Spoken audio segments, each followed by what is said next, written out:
guys! Good morning! For today's video guys, samahan nyo akong i-celebrate ang bagong taon. So pag bagong taon guys, syempre kailangan natin ng prutas. Yung prutas na yan guys ay galing pala kay Tito. Bali pinakailaman ko lang at inayos ko para pang display mamaya. Bali isa-isa ko dyan guys na ayusin din. Dami ko pang ginagawa yung mga ek-ekan. Pagpasensyahan nyo na at nung time na yan.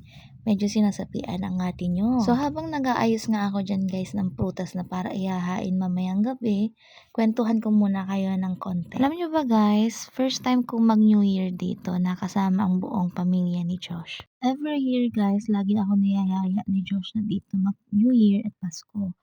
Pero hindi ko siya napagbibigyan kasi nga may mga business kami na kailangang asikasuhin at hindi maiwan kapag kasagsagan ng New Year at Pasko. Gaya ng video okay at mga pagkaing binebenta namin guys na mga nasa Bilao. Sa ganyang season kasi guys malakas yung negosyo namin kaya lagi kong ginagrab yung mga panahon na ganyan para naman hindi sayang yung kikitain namin. Ito din yung first time guys na malalayo ako sa family ko at magse-celebrate ng New Year na hindi ko sila kasama. Every New Year kasi guys, lagi kami magkakasama ng family ko.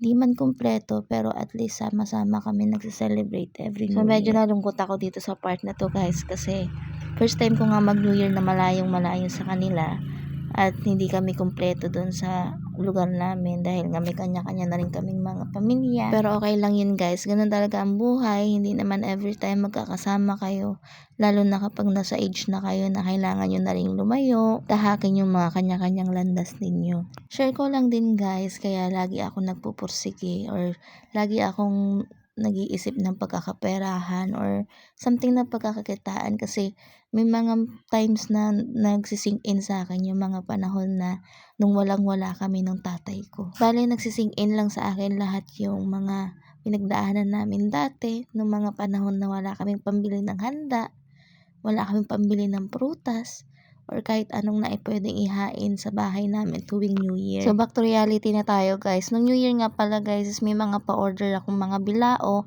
na kailangan ko i-deliver before 6 PM. Kakaunti lang naman guys yung kinuha kong pa-order ngayon kasi ayoko nga maranasan sana ulit yung mga naranasan namin last year ni Josh na sobrang pagod na pagod pagkasapit ng New Year. At nagawa namin siya ng maayos ni Josh guys and thank God na tapos ko siya ng maaga. So after namin magluto guys is nagready na lang din kami. Inayos na namin yung sa amin, yung handa namin, naligo at i-deliver yung kaunting mga order.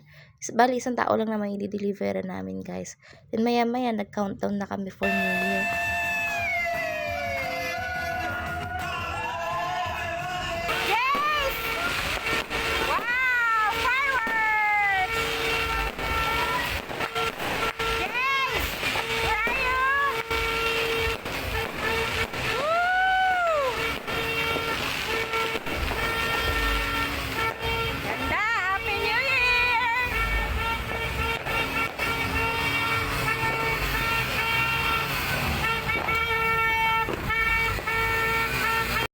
Bali yan guys, lumabas na kami para panoodin yung mga fireworks. Then, binati namin sila nanay, sila tatay.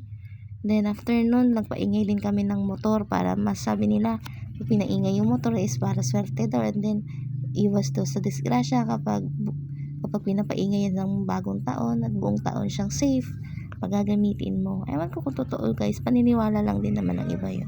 Wala naman mawawala kung paniniwalaan din natin, diba? So, bali taon-taon namin ginagawa ni Josh yun and thank God naman lagi kaming safe pag bumabiyahe. Kahit malayo yung binabiyahe namin lagi, is lagi kaming safe nakakauwi. At eto na sila guys, yung mga motor na magpaparade. Lagi ba rin sa inyo pag New Year is ganyan din ginagawa sa inyo dito? Kasi guys, kahit dun sa lugar namin is ganyan sila. Ewan ko ba pinapaingay nila, binabiyahe nila. Pero si Josh hindi na siya sumabay sa mga yun. Nagpaingay lang siya, nagpag-iingay dyan sa gilid. Hindi na siya nakigaya sa mga nagpaparade na yun ng motor.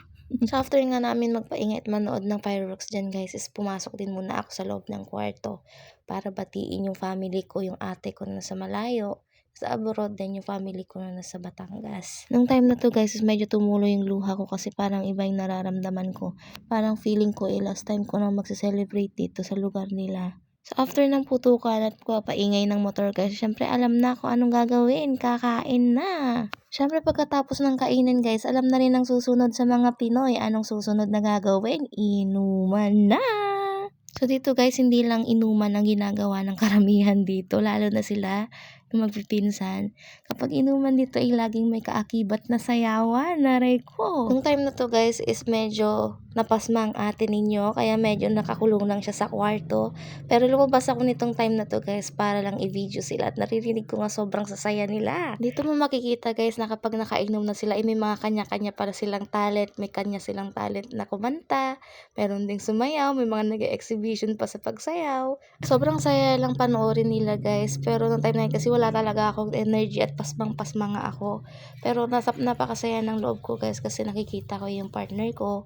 Sobrang saya niya. Ito yung inaantay niya na matagal na hindi ko maibigay ng ilang taon kasi nga sinisip ko lang yung negosyo namin. Medyo naging selfish ako nung time na yun guys at alam ko naman sa sarili ko na di ko siya inisip ng mga panahon na dapat kasama niya rin yung family nitong niya. New Year guys, hinayaan ko talaga siya kung anong gusto niyang gawin.